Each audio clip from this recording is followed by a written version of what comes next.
Welcome back नाजरीन, चलते हैं शो की जानिब। फौजिया, आप उर्दू में गाती हैं? उर्दू में भी गाती हूँ, लेकिन मुझे पंजाबी ज्यादा अच्छे लगते हैं, लेकिन गा लेती हूँ उर्दू भी। तो उर्दू में कुछ गा के सुनाइए। उर्दू में मैडम की एक बहुत खूबसूरत गजल है, मैं चाहूंगी वो मैं आपको सुनाऊं। जो न मिल सके वही बेवफा, ये बड़ी अजीब सी बात है। जो चला गया मुझे छोड़कर, वही आज तक मेरे साथ है। जो न मिल सके वही बेवफा,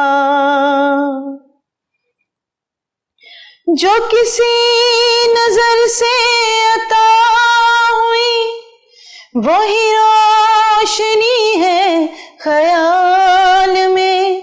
वो ना सके रहूं मुंतजिर, ये खलिश कहाँ थी विसाल में। मेरी जोस्तजू को खबर नहीं, ना वो दिन रहे ना वो रात है। जो चला गया मुझे छोड़कर, वही आज तक मेरे साथ है। जो न मिल सके वही बेवफा। वही बेवफा। जिंदगी बहुत खूबसूरत है, जिंदगी में अच्छे लोगों का साथ होना बहुत जरूरी है। नाखुशगवार वाकयात होते हैं जिंदगी में, लेकिन उनको भुला के, उनसे सबक सीख के और कुछ अच्छा करने की उम्मीद के साथ आगे बढ़ना ही दानिशमंदी है। फौजिया, ये बताइए कि आप नेकी के काम करती हैं, तो आप ने कभी सोचा कि ऐसी कोई ऑर्गेनाइजेशन बनाई जाए कि जिसमें काफी लोग हों जो मिल के काम करें नेकी के? बिल्कुल, अभी हमने लास्ट ईयर ही अपनी फाउंडेशन रजिस्टर कराई है, जो कि मेरे husband Haseeb child care foundation के नाम से है, और अभी वो प्रोसेस में भी चल रही है। लेकिन काम हम काफ़ी सालों से कर रहे हैं, ऐसा नहीं है कि हम काम नहीं कर रहे, काम हम कर रहे हैं। लेकिन हम ये, चूँकि बहुत सारी चीज़ें ऐसी होती हैं जो हमें करनी पड़ती हैं, जो बहुत ज़रूरी होती हैं, जिनमें कि अगर आप एक फाउंडेशन को रन कर रहे हैं तो उसके लिए आपको रजिस्टर्ड होना पड़ता है। ये बहुत ज़रूरी होता है, क्योंकि लोग नाम देखते हैं कि किस नाम से आप ये काम करें, वो ये नहीं देखते कि कौन क्या नेकी कर रहा है। क्योंकि हम, खुदा का कलाम हमें ये सिखाता है कि जो कुछ भी करो ये सोच के करो कि खुदा के लिए करते हो। लेकिन अब वो बात नहीं रही लोगों में, हमारी सोच बदल गई है। हम कहते हैं कि अगर हम किसी के लिए एक 4 आने का भी कोई काम कर रहे हैं ना, तो पता चलना चाहिए कि हम क्या कर रहे हैं। क्योंकि खुदा कहता है कि जो कुछ भी करो ये सोच के करो कि खुदा के लिए करते हो। लेकिन हम नहीं करते, क्योंकि हम बीना ना बीना है, हम देखते हुए भी वो काम नहीं करते जो हमें करना चाहिए। तो इस दुनिया में रहते हुए, इस माशरे में रहते हुए, वैसे तो हमें ज़रूरत नहीं थी, लेकिन हमने जब सोचा कि हमें इसको रजिस्टर्ड कराना चाहिए, तो फिर हमने हसीब चाइल्ड केयर फाउंडेशन को रजिस्टर्ड कराया। और इंशाल्लाह आगे आने वाले दिनों में बहुत सारे ऐसे प्रोजेक्ट्स हैं जो बच्चों के हवाले से होंगे, वो आप देखेंगे ज़रूर इंशाल्लाह। ये बताइए कि आप का जो बेटा है, उसमें आप की जो माशाल्लाह खुसूसियात है, खूबियाँ हैं कि आप जो है वो एजुकेशनिस्ट भी हैं, आप गाती भी हैं, आप सब चीज़ों को बहुत अच्छी तरह से मैनेज करती हैं। लेकिन आजकल जो बच्चे हैं वो शॉर्टकट की तलाश में होते हैं, वो थोड़े बेसब्र होते हैं। तो आप के बेटे में आपकी क्या चीज़ आई हैं? मेरे बेटे में दोनों की तरफ से क्वालिटीज़ हैं। बाप की तरफ से उसको जहानत मिली है माशाल्लाह से, ज़हीन है, इंटेलिजेंट है, और दर्द भी रखता है मेरा बेटा दिल में, और बहुत लविंग है, बहुत केयरिंग है। चूँकि अभी बच्चा है तो बहुत सारी चीज़ें हैं जो बच्चों की तरह हैं उसके अंदर, लेकिन उसने हम दोनों की चीज़ें अडॉप्ट की हैं। उसने अपने फादर की तरफ से भी और मेरी तरफ से भी। मुकम्मल खूबसूरत माशाल्लाह माशाल्लाह। वो देखने में भी बहुत प्यारा है, और माशाल्लाह से उसकी आवाज़ बहुत अच्छी है। लेकिन चूँकि वो स्टडी कर रहा है, पढ़ रहा है, तो अभी उसका जो कॉन्सेंट्रेट है वो सारा अपनी स्टडी पे ही है।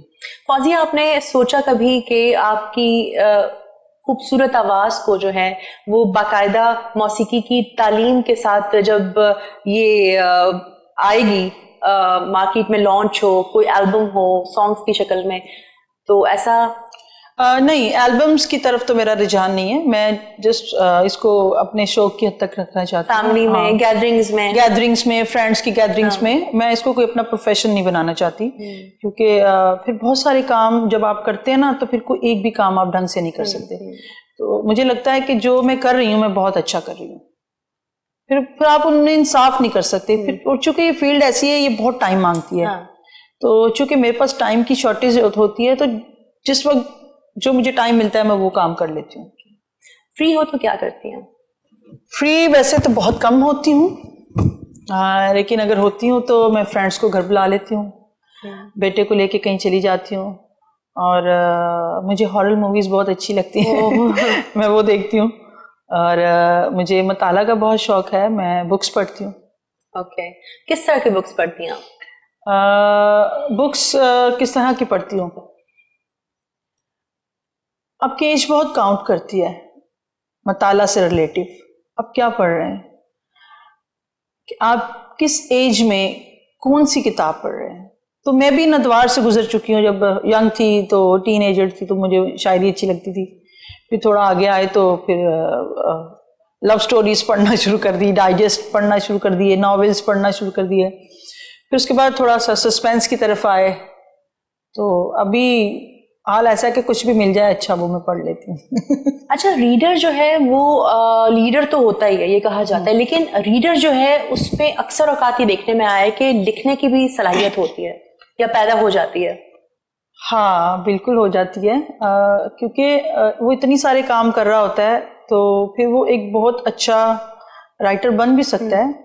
तो मुझे याद है कि किसी ज़माने में जब मैं आई थिंक 8th या 9th क्लास में पढ़ती थी, तो उस वक्त शायरी वसी शाह बहुत मशहूर थे उस वक्त अपने दौर के, उनका भी स्टार्ट था वसी शाह साहब का।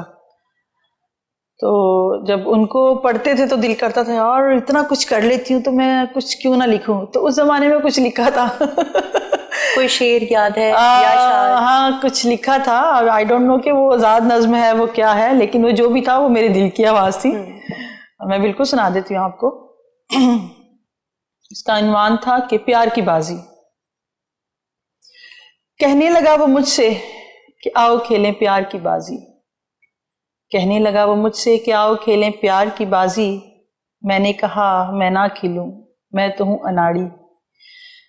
कहने लगा वो मुझसे सिखा दूंगा सब तुझे, मैंने कहा मैं ना सीखूं, मुझको है क्या पड़ी।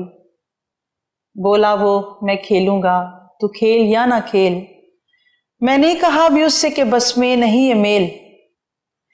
दी उसने कई दलीलें करने को मुझे जेर, फिर क्या हुआ कि मान गई उसकी बात को। बस चल रही हूं उसी दिन से तपती हुई रेत पे। लव मैरिज हुई या अरेंज? मेरी बिल्कुल लव मैरिज हुई और स्टिल है, और बल्कि कभी कभी मैं अपने हस्बैंड को छेड़ती हूँ, मैं कहती हूँ कि मैं इतनी खुश नसीब हूँ कि मुझे आप मिले, और अगर दुनिया में 7 जन्म होते हैं तो मैं चाहती हूँ, मेरी विश है कि हर जन्म में आप मुझे शोहर के रूप में मिले। तो फिर वो कहते हैं अब बस कर दो, किसी दूसरी को भी बारी दो अच्छा, कहते हैं कि ऑपोजिट अट्रैक्ट करते हैं, मतलब एक इंसान अगर दूसरे इंसान से थोड़ा मुख्तलिफ हो तो ये चीज जो है वो अट्रैक्शन की वजह बन जाती है। तो आप और आपके हस्बैंड में क्या चीजें जो मुश्तरक हैं और क्या जो अलग हैं? हम दोनों बहुत लॉयल हैं, अपने हस्बैंड वाइफ के रिश्ते में ही नहीं, हम अपने जितने भी खुदा की तरफ से जो हमें रिश्ते मिले हैं हम उनके साथ बहुत लॉयल हैं। ये हम दोनों की में एक बहुत मेन चीज़ है जो बहुत ज़्यादा मिलती है, कि हम दोनों ही बहुत केयरिंग है। हम अपनी जिम्मेदारी को जिम्मेदारी समझते हैं, और हमारा जो भी हमारा हालांकि एज डिफरेंस काफ़ी है, हमारे रीजन भी अलग हैं, लेकिन हम एक बहुत अच्छी मैरिड लाइफ गुजार रहे हैं। नाजरीन, ब्रेक का वक्त हुआ चाहता है, चलते हैं ब्रेक की जानिब।